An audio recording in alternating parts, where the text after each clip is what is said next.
Hello, everybody. Welcome to Revival Town Podcast. I'm Chuck Tate. That's Andy King. How you doing, mate? I'm doing great, mate. How are you doing? I had the most bizarre thing happen to me. What? Yeah, most bizarre thing. Okay. What happened? Did it make you skew whiff? It made me run. Let's put it that way. Oh, I think I know where this is going. So I was out in my little, I've got like a raised, it's not raised bed, but I just put all these like tomato bushes and things in pots this year instead of digging in. And I am back there and I look up, I'm like, what is that?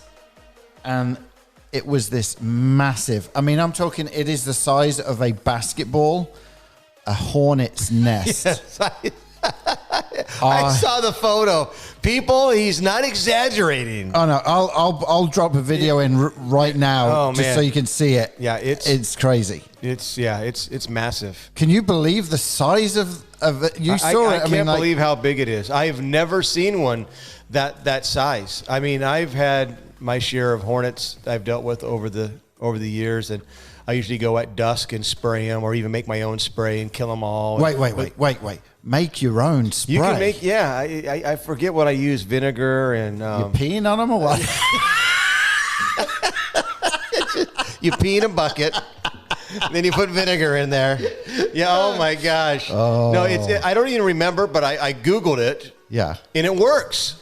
No way. Yep, and it's harmless to plants. And well, that's the thing, for me, I don't want to mess with it because where it's at, it's not like a place where we are a lot, except for when I'm watering, and they haven't bothered me yet. When you're out peeing? Yeah. So right now, it's okay, right? Right. And my aim, I was talking to a friend of mine, he's like, just let it go, cold, and they leave or they die, whatever. Listen to this, though. Someone told me that if you then take it off, yeah, people pay loads of money for them, the hive, for ornaments in like a man cave or something like that. Seriously? Like people pay serious money, not just like $5, $10, like serious amounts of money because it is so unique. That's what blew me away. It is so unique. It's really cool looking. How they've made it. And so here's the funny side of the story. So then that day or a few days later, there's a new film that has come out on Netflix, right? Called Man vs. Bee. Have you seen this? I have not. So Man vs. Bee, it's the guy who is Mr. Bean. You've seen Mr. Bean, the English comedian. Have you ever seen Mr. Bean? Oh, yeah. I thought you said Mr. B. Is that a Z? Oh, yeah, no. Mr. Bean. It has, yeah. So the guy who's... My dad and my sister love Mr. Bean. Oh, well, so this is... It's a race. I'm going to win. Yeah, so Rowan Atkinson is in it, and he is like the guy who has been sent to this multi-millionaire's house to look after their house while they go on vacation. Okay, is this reality TV or is this a movie? This is a movie. A movie. On Netflix. Okay. And they're short 10-minute, 15-minute episodes, and there's like 10 of them. But it's the story of this guy, and the bee gets in the house. Oh, snap. I'm going to check this out. It is one of the funniest things. Oh, wow. When the police show up, I'm not going to say anymore, but when the police show up and he opens the door, is one of the funniest comedic things I've ever seen. Wow, I can't wait. Yeah, so that was the day that we found the hive was one of the days that we then watched this movie. So yeah. But why don't you tell us about the guest today that we've got coming on? All right, a friend of mine, her name is Jodi Rosser. She is the host of a podcast. It's the podcast. She's the... I sound British all of a sudden. We're hanging out from you too much, right? Jodi Rosser is the host of the podcast. And she's going to take us on this journey. No. You sounded more Spanish at one time, man. It's kind of like you work with that Spanish guy. You don't know he's Spanish until he says a Spanish word. Yeah. Like, hey, Andy, it's my 14th anniversary. Me and the missus, we're going out. I got tickets to go see Julio Iglesias.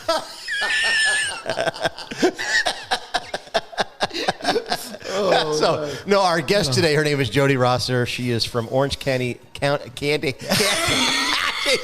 Lots and lots of candy. I can't talk today. And honestly, we've already interviewed her. When I introduced her, I slurred my words. So there you go. I don't know. I can't talk today, but she has a podcast called Depth. It's an incredible podcast. I highly recommend that you guys listen to it. I had the opportunity to be on a couple years ago, and she's had people like Lisa Turkhurst, Mark Madison, and so many other authors. And she's a blogger, Heartbreak to Strength, and she has a new book that is getting released tomorrow. Yeah. Her first book, it's a memoir, Depth, and it's her story of overcoming heartbreak. And it's so good. So I'm just so excited to have her on today. Well, why don't you sit back and relax and enjoy this conversation with Jodi. This podcast is part of the Edify Podcast Network. Edify is a faith-inspiring app that brings together thousands of the best Christian podcasts in one place for your listening enjoyment. Cut through the noise and grow your faith by diving into the world's top Christian podcasts today. Download the Edify app for free from the App Store or Google Play, or by going to edify.app. That's edifi.app.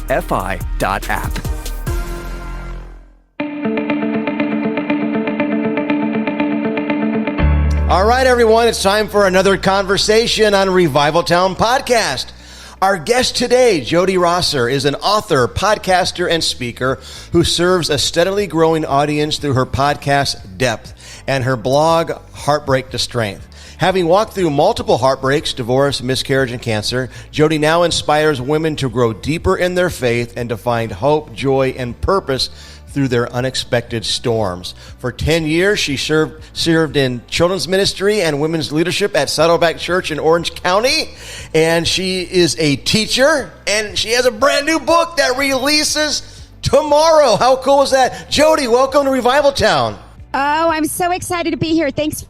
We are so glad that you are with us. I know Chuck is very excited about this new book just because obviously it comes out tomorrow. And so it's great timing for you and for what you're doing. But what we want to do right off the bat is we want people to get to know you. And so tell us who Jodi is so that people then can understand where you're coming from when it comes to the book that's coming out. Yeah. Oh, well, I'm so excited to share about the book. You know what? I had Chuck on my podcast. Was that in 2020, Chuck? I'm trying to remember. I think so, yes, because it was, we did it via Zoom, which obviously that's what everybody does now. But I specifically remember being at home. I was in my home office at that time when we did that. But yeah, it was great. That's how I got to know you, and it was such an honor to be on the Depth podcast. When you have people like Lisa Turkhurst and Mark Batterson, I feel like blessed to have been on as well. So. Well, I loved your book, 41 Will Come, and it's kind of fun because I feel like this is my book. The 41 finally came. I know we prayed about it. I know. So, sorry, though, I never set out to be an author. I'm actually a teacher, and I teach science. I teach in a STEM lab. I do wiring and robotics and things like that. But sadly, I walked through some heartbreaks in my life, and one of my greatest heartbreaks was my divorce back in 2014. And at that time, God just sent me on a trajectory that I never thought I'd be on. And I just read books. I don't know if you can see all the books behind me in my bookcase, but I just started reading like I've never read before, partly to help in my healing. But what I didn't realize at the same time is God was growing my roots deep. And so this word depth, it came in 2017 and it became the name of my podcast. Little did I know later it would become the name of the book. I always thought the title of the book would be Heartbreak to Strength. And I met with this publisher and she said, I love it when the title is The Promise. And the promise is our greatest heartbreaks catapult us to our greatest growth. And that depth is the growth. And that's the promise. And so she said, I think you should title it The Promise, which is depth, and then say growing through heartbreak to strength. And so the title changed about a year ago, but it is my journey through my three greatest heartbreaks. I talk about my divorce, my miscarriage, and my dear friend passed away to cancer. 4 months, she got a diagnosis of pancreatic cancer and passed away. And so those are my three greatest heartbreaks. And I share what God taught me as I walked through all of those and the truths that he taught me. And I have a strength acrostic, which are just some steps that I took as God moved me from heartbreak to strength, not my own strength, but strength in God. And so that's a little bit about me in the book. And my ministry was birthed from my pain. I never set out to do any of this, but God just birthed it in the middle of me walking through these heartbreaks. Yeah. Wow. Well, why don't you begin, Jodi, by telling us the story. You're on a missions trip, right? And yes. you witnessed something that obviously inspired, and I know you're going to unpack this in your book, but you kind of tell us that story. Yes. Okay. Are you talking about the clay pot one? Is that the one you're talking about? Yes. Yeah. Okay. So when I was walking through my divorce, I was reading a book called The Mended Heart by Susie Eller back in 2015. And in it, she talks about this woman who shares her testimony, and she holds up a broken clay pot, and she talks about how the light shines through those broken cracks. And at the time, it just resonated with me so deep. I went into my backyard and I got a ceramic pot and I broke it and I cracked it. It's actually quite hard to break a ceramic pot at first. You have to really kind of slam it against the cement. But once there's a little splinter, it really cracks easily. And God taught me so many lessons that weekend about brokenness. But I put a candle in it and I took shine through, was just breathtaking. And I realized for many years I wanted to be that perfect clay pot. I didn't want cracks. I wanted to have everything perfect, right? The perfect family, the perfect marriage, the perfect kids. But that's not reality. And to be honest, no one connects with you in your perfections. They connect with you in your struggles. And as that light shined through, I could see that for Jesus, because I've walked through these hard things, because I can say, listen, God showed up and he was faithful in the middle of the hard times. You know what? If we're only experiencing things that are good, we're never going to grow deeper. And that's where that growth happened in that hard time. So fast forward to Rwanda. So let me answer your question, Chuck. That was a little detour there, but I just had to set up the backstory. So in Rwanda, I went twice. I went with each of my sons. I have two teenagers, a 19-year-old and a 15-year-old. But when they graduated 6th grade at our church, you got to go on a missions trip. So in 2015, I had just cracked the clay pot and I went with my son, Kyle, and I brought the clay pot with me, but it was still such a new concept to me and God did not have any opportunities for me to share. And I don't think I was ready, so I'm grateful. But I went back 4 years later with my younger son. Now it's 2019 and I've been blogging regularly about brokenness. My book has started to be written. A majority of it was written. And this concept of God doesn't waste our pain. He takes our broken story and uses it to help another hurting heart and uses it in a way we never thought possible, was just this message that I was sharing multiple ways, right? And so now I'm in Rwanda and this opportunity presented itself for me to speak with this group of women. And these women were broken. They had a hard life. And it's interesting. It was the very last day. We were tired. And our leader said, I need someone to share words of encouragement to this final group of women we're going to see. I want you to pray about who feels called to do this. I didn't feel like I was being called at that time. So I walked back to my room, completely oblivious of the divine appointment God was going to have, or the divine assignment, I should say. And I get back into my room and we're packing up and there's the clay pot sitting in the suitcase. It's been to Rwanda twice. The second visit, God says in my heart, these women need your message on brokenness. They feel broken. You need to share your testimony on brokenness. I was like freaking out at first. I was ready to run away. No one knew. I thought maybe I just won't tell anyone, but I realized I don't want to miss what God's calling me to do. So I went to my leader and I showed her the clay pot and I said, I feel like God's asking me to share this. Has anyone else stepped up to share? She's like, nope, you're on when we get there. And I started crying. I couldn't stop crying. It was this crazy thing. I got on the bus and I thought I was crying because I didn't feel prepared. But then I realized God had been preparing me for the last 4 years since the first time I took the clay pot there. And I got up and I shared, and I just shared how God doesn't waste our pain, and that very thing that you had walked through that was hard, that God was going to use that didn't disqualify you. That actually qualified you even more to meet those people in the middle of their brokenness. And it was the most unbelievable experience. Everyone was crying. I was crying, pot with the women there, and said, I want this to be a reminder that God doesn't waste your pain. Wow. It was a really powerful moment. And that's actually the conclusion of my book, that story. Wow. Yeah, we just went right to the end, didn't we? we went deep, right? We did, yes. Yeah. Well, for those that are listening who are like, well, where can I get the book? What, all of that. It is out on tomorrow. You can pre-order it today on Amazon. But it does come out tomorrow as well, and it's on Amazon. But share a little bit more. I mean, obviously, and like Chuck said, that was like at the end of the book. But there's a lot of story in between there that comes out in the book. Can you just share some of those moments where you felt like, I'm done, I can't do it anymore, and yet God broke through? Can you just share some of that for us, for those that are listening? Yeah, I'd be happy to. You know what? I think the beginning is the hardest. So let me start there, because I did fast forward quickly to the end. But I have to say real quick that brokenness in 2015 was just one of the big things that God showed me near the beginning. Sure. And then I see how he developed that to the end. But I would say the first year was the hardest, like my year 2014. And it was my hardest year, but it was my most growing year. And so I don't want people to mistake the two. I do believe our hardest years can become our most growing years. And so during that time, I mean, some days it was so hard to just get out of bed. Yeah. I had 2 boys at the time. They were 6 and 10. The loss of a family, I'm grieving the loss of a marriage. It was hard. And there were some days that I just didn't have it in my own strength. And that's why I talk about it wasn't my strength that got me through this. It was God's strength. And some days the prayer was like, help me, God.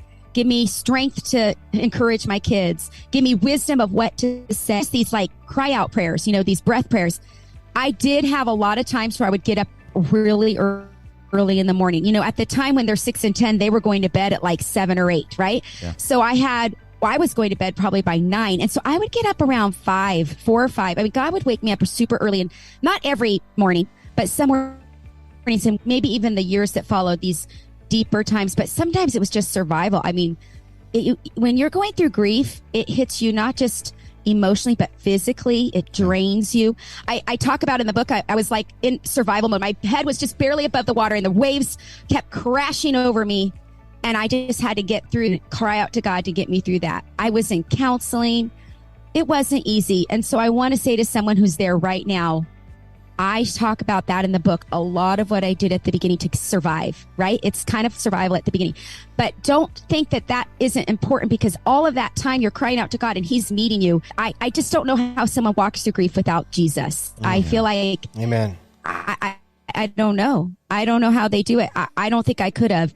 And there was a Jesus Calling devotional that really spoke to me. I would read the one for that morning. It was like God's words just penetrating my heart. You're not going through this alone. It was just this beautiful example of God's intimacy, this depth that he wants in us, or wants through us. And it happens through this heartbreak. That's where I felt his intimacy more than I ever had before. I thought I had a strong relationship with Jesus before my heartbreaks, but I realize now I didn't even have how much God cares and loves me, and just the way he showed up.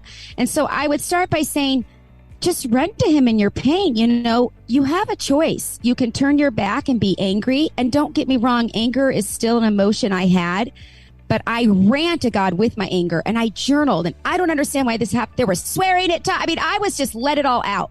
I was honest with God, but I ran to him with the pain and the anger and the frustration. And then I'd always end it with, help me not be bitter. Help me be as bitter.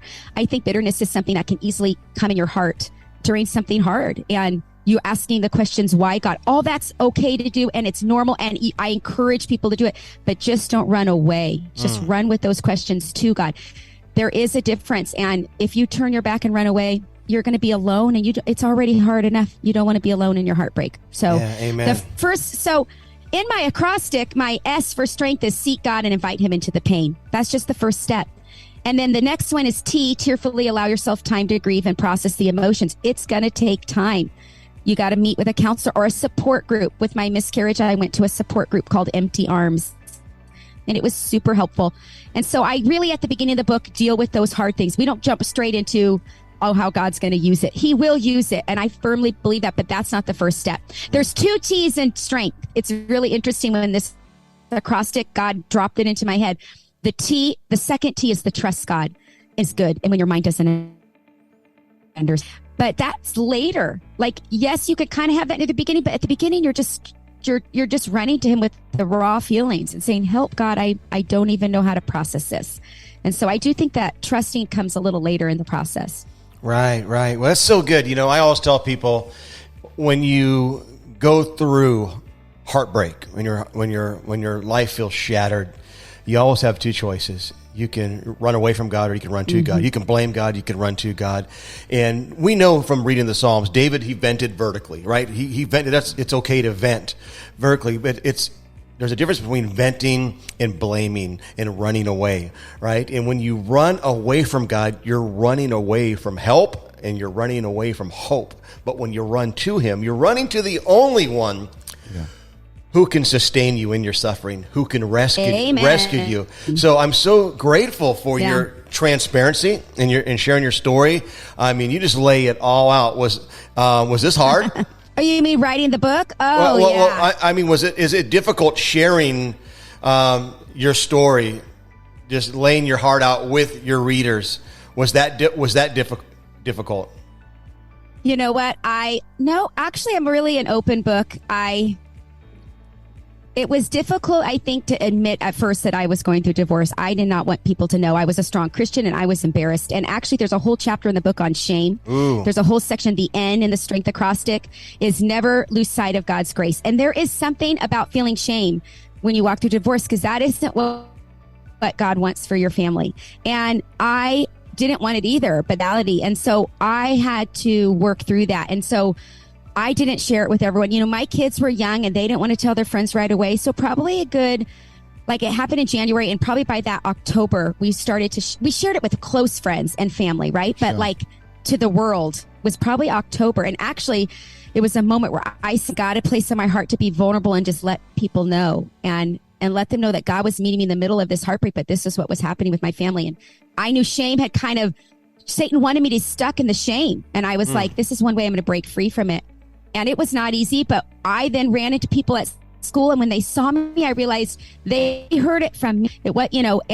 And so that was probably very hard, Chuck. I'm going to be real honest. I did not want to be divorced, but I now see how God has transformed my life. I have learned empathy, emotional literacy. I didn't know any of that. Be learning that through those years right up to it, but I didn't have even those tools in my tool belt that I now do. And I know that was because of that. Because I walked through that, then I had to go learn these schemes. I was in counseling and growing. And so I actually, what's so weird now when I think about it, it was the catalyst. It was what catapulted me. And good, why? Why would we grow and become better versions of ourselves? It's like everything's going well. What causes that kind of being thrust into growth is pain. Yeah. And sometimes it's pain that you cause. Sometimes it's pain brought on from circumstances in life out of your control. But that is what it's like I'm being flung into this place where I can grow. It's a choice. Many people don't, but you can choose to have it grow, leave me bitter. I want it to make me better. And I think that there's a chapter in the book called Embrace the Chisel. And I think that refine us, and it's not fun. Who wants to have that happen to them, right? Mm-hmm. But it is necessary for him to take you to the next level. And one of my favorite chapters in the book is chapter 11 called Growing Deep Roots. Of course, you got to know that's one of my favorites because depth is the title of the book, right? Yeah. But I share this story, and I would love to share it with you guys because I feel like this is what I think a lot of people experience. So I heard this through Tony Evans' book, Detours. And then I guess it's been shared a bunch of other places. It's kind of like a parable about ferns and bamboo. So a man goes into the forest and he's just done with God. He feels like, God, why do you have me in these circumstances? I don't understand. And he's ready to turn away and walk away from God. And he gets one last cry out like, God, where are you? Talk to me, And God says, look around. What do you see? And he goes, I see ferns and I see bamboo. And he goes, okay, well, ferns immediately start growing. As soon as they're planted, they start growing. And you know what? Bamboo, he says, for the first 5 years, there is no growth above the ground. Bamboo, at that, you'd say, this plant's not thriving. This plant is not even alive, right? Where is it? But God's growing it down because he knows that this plant is going to be 100 feet tall. And for a bamboo to be able to withstand that height of 100 feet tall, it has to have 5 years of depth first. And so in that story, he's like, I'm not forgotten about you to this man. I'm just doing internal growth that you can't see, that no one else is seeing. Because if you want to go to these new heights that I have planned for you, you have to do that internal growth first. Yeah. He's not going to take you up and have you fail, right? Bamboo would just fail. If it grew up first, it would fall. So God's like, why? Why would I lead you to that? No, I'm going to grow you deep first. And that's that unseen internal heart work that happens between you and God. And a lot of times what starts that? Pain. heartbreak. The thing that you don't want to go through is what leads you to that place. But then once you've experienced it, you're like, oh, I just want my roots to keep growing. But isn't that interesting? The thing, I don't want to be a fern. I mean, don't get me wrong. Ferns are beautiful, but I want to be bamboo. I want God to keep taking me to new heights because I have had him grow me deeper first. And so that is one of the other believe that the very thing you're going through that you don't want to be experiencing right now, the cancer diagnosis, the loss of a loved one, the divorce, the miscarriage, the infertility, whatever it is, I believe beyond a shadow of a doubt that God is going to use that very thing to grow you deeper than you've ever grown before if you let him. Yeah, I've shared this maybe once on the podcast, I'm not sure, but many years ago, we were having our third child, and we were about 20 into mid 20 weeks along in the pregnancy, and we went in to find out the sex of the baby, and when we got in there, we found out that the baby had a condition called anencephaly, which basically means there was a brain stem but no brain. There was a heartbeat because the brain stem was keeping the heart alive, but there was no brain whatsoever, no activity. I'm so sorry. And there was a time. And the other thing that was even scarier was a risk for my wife's life as well, because she was filling up with the amniotic fluid that is toxic, especially with some of the nervous reactions that the baby was doing. And so we went through the birth, and Emma lived for a few hours and passed away. And it was one of those things where at the time we were like, what on earth is going on? We couldn't understand it. We couldn't figure out what was going on. We were in the middle of ministry. We were, we're doing a lot of stuff. And yet, and literally, I mean, this was many, many years ago. Just this week, there's a lady that my wife follows on Instagram, and she is going through, they just found out this week that they are going to have an anencephaly baby, not going to survive. And my wife reached out and was able to really, and is working with this gal. And even then, obviously, back when this happened, we would never have wanted it to happen to anyone, right? But yet God is now using it, even 20 years later or so, to help someone. And it's right, when you're going through the pain, Chuck mentioned it, you can either blame God or you can just cry out to him. But then he takes it and is able to then really impact someone else's life. And it takes time. I think some people, they jump into that too quickly, and then it comes up too quick and affects them even more again. But with time, you're able to then speak into that for sure. Have you noticed that, like, some of the things that you've been able to, obviously you've addressed it in the book, but is that coming out of what you have done with the pain that you've gone through? Yes. Oh my goodness. Well, first of all, I'm so sorry for that loss. That was devastating. And I think that is so true. I think we can help people that we wouldn't have been able to help if we hadn't experienced what we walked through, right? So your wife's able to walk along and help that woman because she's walked through those same circumstances. The H in my acrostic, this is my favorite part. It's honestly share your story and help another hurting heart. And that's what your wife's doing right now. She's helping another hurting heart. She's just been sometimes you're just a year or two ahead. Obviously for her, it's many more years, but that was my reality. So about a year or two after my miscarriage, I got a phone call from my friend, and she said, Jodi, a lady at my church is walking through a miscarriage at 16 weeks, just like you lost your baby. Could you help her? Could you speak some truth into her? Can you just talk to her?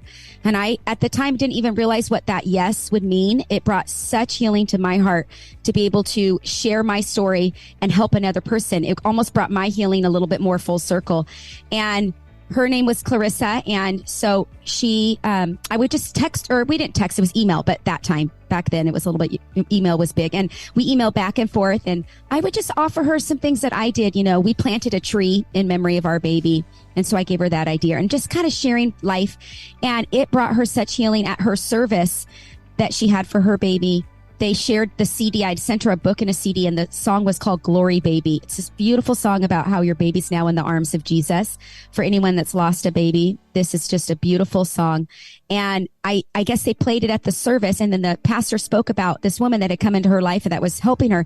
And when my friend shared that with me, I just had tears, like, God, you didn't waste the pain. Yeah. Yeah. I don't know why we walk through pain. I'm not ever going to understand. But one thing I know for sure is God doesn't waste it.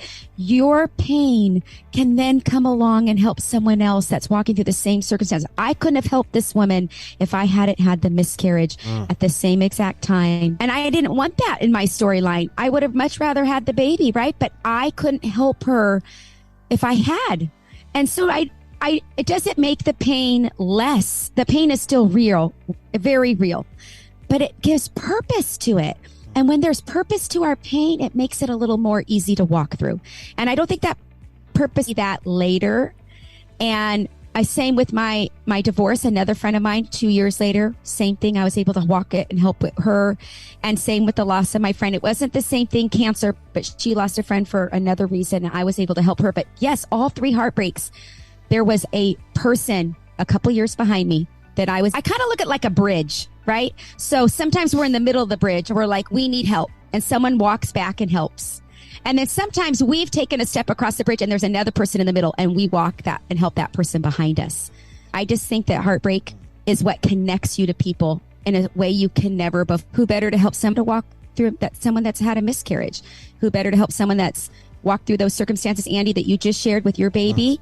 Someone that has those exact circumstances, right? I just think that's one of God's redeeming ways. He takes our heartbreak and gives it purpose. Yes, I love that. There's a scripture that says God collects all of our tears and he keeps them in a bottle. He records each one in his book. And really what that means is he remembers. Yeah. God doesn't forget, right? And he gives you the strength to share your story, to use, as Levi Lusko would say, your pain as a microphone. And that's what you've done, because, the three major heartbreaks that you've encountered, out of those three things, you have launched a blog, a podcast. Now you have a book that's released tomorrow that's going to help so many people. Yeah. And I love that. So talk to us about the prayer and true statements. At the end of each chapter, you include a true statement and a prayer. And we know that that's going to help a lot of people, because in a few minutes, we're going to ask you to pray for our listeners. But why don't you real quick talk about that, because that separates your book from a lot of books. Yeah. So I've read many books, and one of my favorite books was When God Doesn't Fix It by Laura Story. And it was one I read in 2016. I was really struggling still with the heartbreaks that my friend, maybe it was 2015. But anyways, my friend Jeannie ended up passing in 2016. So there was just so much grief. I had the divorce, and then 2 years later, the loss of a friend. It was like so much was happening all at the same time. And at the end of her book, she has a truth. She has a myth and a truth. And the myth is what sometimes we think. And then there was a truth statement. And those just really resonated with me. And so I wanted to do something a little different. I thought, I just want a truth statement, this thing that they can cling to. And so my chapters are really short. When someone's walking through grief, they do not have time to read a lot. So they're about 2,000 words. That's about double a blog post. And there's a little bit of a story at the beginning. It starts with a memory verse, a little bit of my story from one of the three storylines, and then a lot of like truth that God taught me, or a teaching or a Bible story or something there.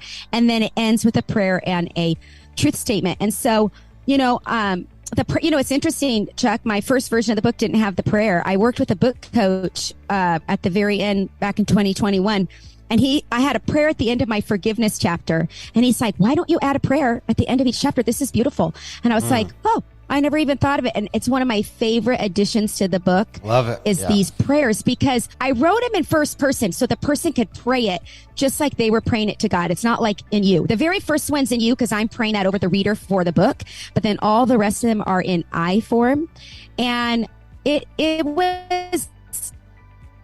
was something that I just thought, what would I need to say at that moment in time to God? And so I wrote these prayers. So I hope they're beneficial to people.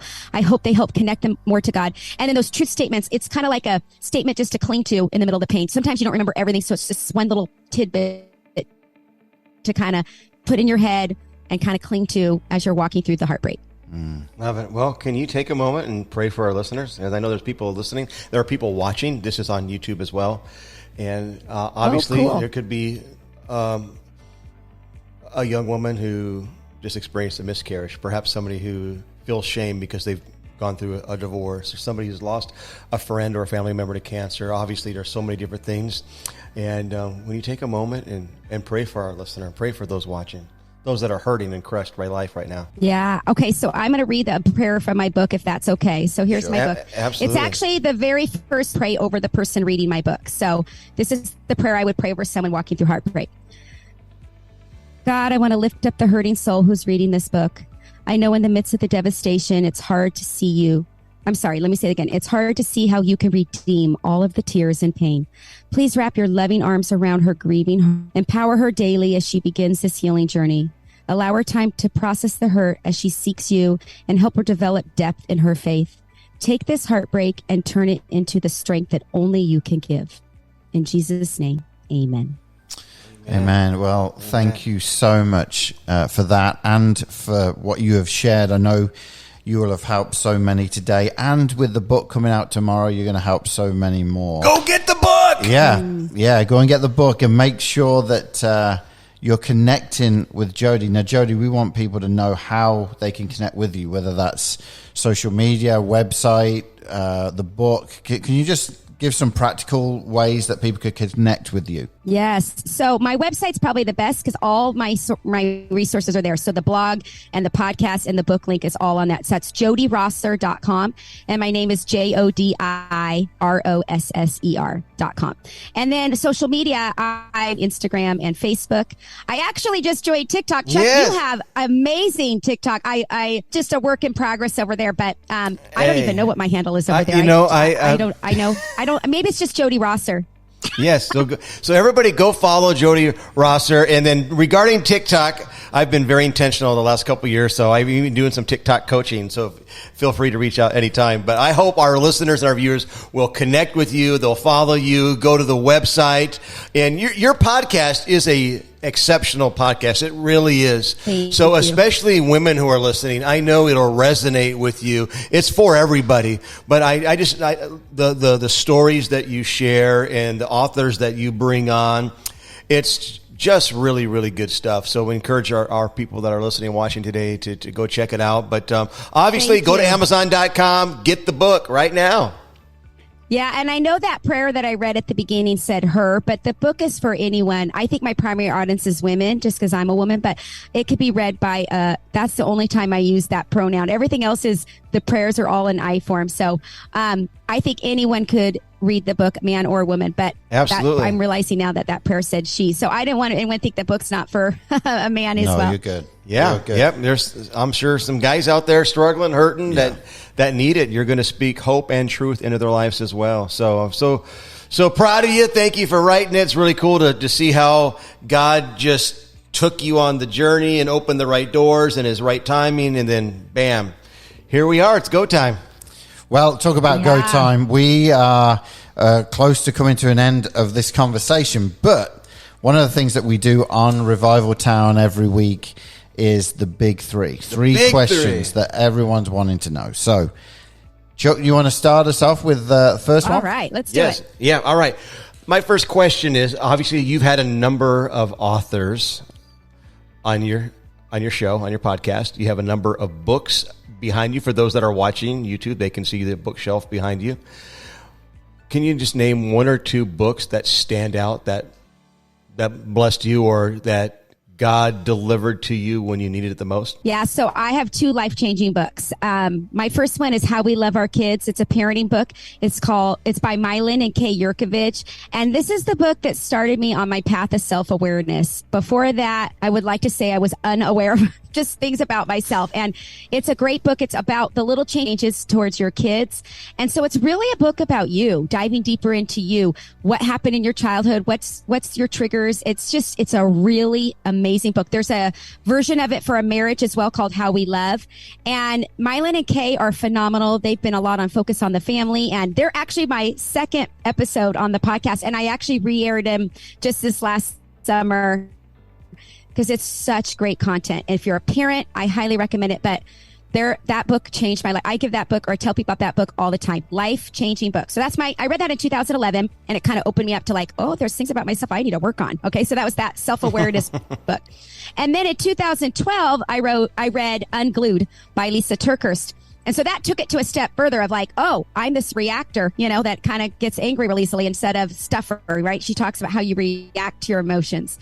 And so it was just another great book to kind of continue my path of self-awareness. And so I would say those two books changed my life. All right. They weren't books I read in the middle of my grief, this beginning of my trajectory. Yeah. And then the Laura story, When God Doesn't Fix It, was just one of my favorite books in the middle of the grief. Great. All right. Way cool. Thank you. Okay. So this has been a little bit heavy of a podcast, right? Especially the topic that you really focus on, which is amazing. But what do you do for fun? Well, I love to read, and my favorite place to read is the beach. I'm actually going there today with a friend, and I just go down there, and I love to just sit at the ocean and read. And I do this thing where I throw rocks. So let me explain what it is. So I got this idea from Maria Goff's book, and she releases things that are frustrating, but I just go, and anything that's going on in my life, it's my chance to surrender it to God. So I'll pick up a rock for each of my sons, and whatever they're going through, I'll just pray over them, and then I throw the rock, and that's my saying, here, God, I give them to you. This is my prayer request. I throw a rock for my book. I throw a rock for my podcast. I throw a rock for just whatever's going on in my life that I want to release. What's that lady doing? Because I kind of walk back and forth and I'm talking to myself, but I'm praying, right? But it's this beautiful act of surrender. So I love to do that when I'm at the beach as well. I am a very much high adventure. So if I'm with my boys, I love zip lining. I love all the fun things. We every summer we do a vacation and we do all the fun things like that, whitewater rafting. So that's another thing I like to do for fun. Yeah. I just like throwing rocks at Chuck. Yes, that releases my tension. So, yeah. Well, that's why the church I lead is called Rock Church. So many people are throwing rocks at me. I'm like, you know what? We're Rock Church. No. So hey, maybe that's your second book, throwing rocks. Maybe. All right. Last question is this: what is something that you binge watch? Anything you feel like sharing? Any show? I mean, you and your boys, when you're in your spare time watching shows. Like for my family, we watch a lot of King of Queens. But what's something you binge watch? Okay, so I love spy shows. So back younger, I loved Burn Notice. I don't know if you ever heard that show. It was on USA. Yeah. So I got all the DVDs and then I watched them again with my kids. So that was one of my favorite shows. I love the Hallmark Channel, but that's a little sappy sometimes. But I love, so my kids and I like to connect with them what they like, and they love Stranger Things. And so I've gotten on board with that because they love it. It wouldn't be I would never have probably picked out and watched that by myself because that's not really my thing, but it's been this amazing time of connection with my kids. And it's been a lot of fun when they first released when they were younger. We'd wait in line back before you could pick your own seats and saw all the Avengers and everything as they were growing up. So yeah, that's just a little bit of we've talked about Stranger Things on the podcast. Yeah, we're big Stranger Things guys. So. My son's really into it as well. Yeah. So good stuff. Thank you, Jodi. It's been fun. Well, Jodi, thank you so much for coming on Revival Town podcast today. Everyone listening, make sure you go and get the book. It comes out tomorrow. Go to Amazon and pick it up, or go to Jodi's website and you'll be able to see that. And make sure you're following her as well on this journey that she's going on as she releases this book and as she starts to really impact people's lives. Yes, and if you go to her TikTok, you can see interviews with the guests that she's had on Depth Podcast. Great. Well, thank you so much, Jodi. And Chuck, I'm going to add yours soon. It's all good. Chuck, it's all so good. We'll have a clip of yours soon. Oh, you're going to see them views go down on that one. But well, thank you so much for being with us today, Jodi, and we'll see you again soon, hopefully. Yes, thank you so much for having me. Thank you. All right, good stuff, mate. What'd you think? That was good. That was good. I mean, I know it's a bit of a serious topic, what we were talking about, but I do think that people are going to really connect with her. Yep. Not so much. I mean, they'll connect with her during the podcast, but also getting the book and things like that. So. Yes. So go follow Jodi Rosser right now. Get the book tomorrow. It's going to be good. It's good timing. That was you booked her on the right time there. Yeah, right. How cool was that? Well, originally she was going to come on sooner, and then she rescheduled. And she talked about Stranger Things because the Stranger Things premiere was coming out, and she had this special thing with her sons. I love that. She's just a great mom. Yeah. Spent some time with the boys, and it worked out. It was a God thing. God's timing. So we were bumped for Stranger Things. We were bumped for Stranger Things. I guess Stranger Things have happened. That's it. Yeah. Oh, hey. So you know what it's time for? Tate and his mate. Tate and his mate. All right. And I wish at this point it was smell-o-vision, because right now, if you can, I don't think you'll be able to see it behind me. No, you can't. But we have a toaster going. Ooh, yeah. What's going on there? So what I wanted to do today was not get you to guess something, but taste something. Now, I've done this before, right? Yeah, Bought some nice treats in. Yep. Today is a little bit different. So it's not a nice treat. Well, No. it's in England, a lot of people like it. Okay. That's not too promising. I am not one of them. Yeah. Thanks. Yeah. Now, some people love jumping off roofs into like 2 feet of water in a swimming pool. I'm not one of them. But I want you to do that, Chuck. Yeah. But I did bring 2 pieces of bread that we will both do this. Partake together. Okay. This is like the British communion. British communion. British communion. All right. So Tate and his mate. Usually, I have to guess a slang word that's common in Britain, but not here. Yeah. And sometimes it's just. It's the toaster. The toaster You pops up. keep talking. How cool is that? So sometimes it's a treat where I get introduced to a snack or something that is common to eat in Britain. All right. So today I am not guessing a word. Andy literally brought a toaster from home, set it up in the office, our studio today, and the 2 pieces of bread that have since turned into toast have popped out. He has them on plates. He is sliding across the table to me. Hold on. No, he's not yet. Okay, so. Okay, I'm ready. If I said to you, what is Marmite? What would you think? Marmite. Marmite? M-A-R-M-I-T. Marmite. I would say that in Britain it's kind of like a termite, but it's called a marmite, and they don't infest homes, they infest food. Okay, so we are going to try Marmite. I am not going to say what it is. Oh, okay. I'm going to let you try it. And then I have to guess what it is. And then you've got to tell the crowd what it is. So let me change the shot to you, because we want to get your face eating this Marmite. stuff. Marmite. It's legit stuff, right? Legit. Let me show you this. I don't know if it looks like. Show you. Now, are you sure that the hornets that you talked about at the beginning of this podcast episode? Marmite. There you go. Concoct. Is that the hornets version of honey? Okay. Ooh. Looks like prune sludge. I'm just going to put it on. I don't know if I'm going to put it on the corner. It kind of looks like jelly. Looks like honey. If you're watching the podcast right now, you can see this. But for most of our listeners, why don't you show them what you're eating? Show them. Can you see it? Yep. So it looks like chocolate spread on there. It almost looks like. My daughter loves the chocolate spread. It's called.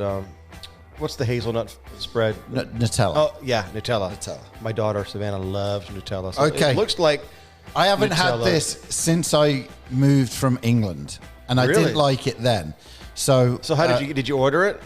I found it at Schnucks at the international aisle. I'm like, if you say Aldi again, I'm going to be, what's going on with Aldi's? All right, I'm gonna put a close up on you to eat it. Okay, let's go for it. Go for it.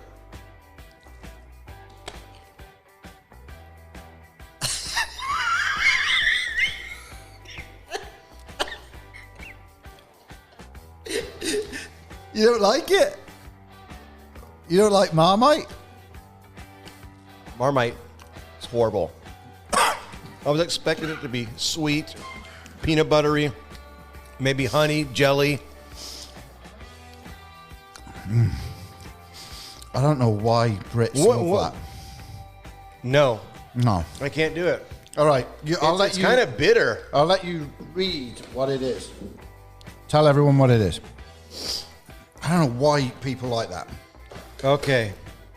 Contains hornet's urine. What are you doing to me? No, yeast extract, salt, carrot and onion juice, concentrate, vitamins, and natural flavors. That's it. So turn it around and what's the description of, what does it say? Oh, yeast extract. Yeast extract. So it's like, it tastes a bit like beef stock. Wouldn't you say? Like a beef spread. Almost, but it's got a lot of sodium in it. I'm going to look and see how many grams of sodium it has. Yeah, 340 milligrams of sodium. I don't know why people like it. And it's just obvious, and it's a little itty bitty bottle of it. And no, thank you. You don't like that? I don't like it. Do you? No. Okay, well, but you got to take the bad with sometimes the good that we have. But it was fun. Hey, you know. And you totally got me because I really was expecting it to be sweet, or. There's a rule in England: you can't leave anything on your plate.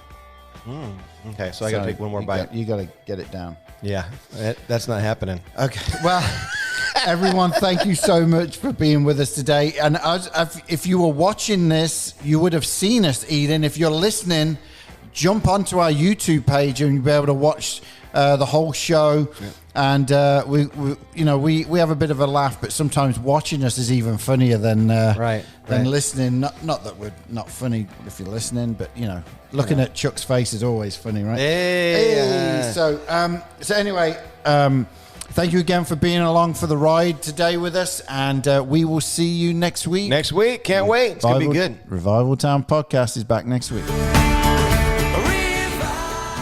Thank you for listening to this episode of Revival Town Podcast. Make sure you're following us on social media and remember to subscribe wherever you listen to podcasts. For more information, head on over to revivaltownpodcast.com.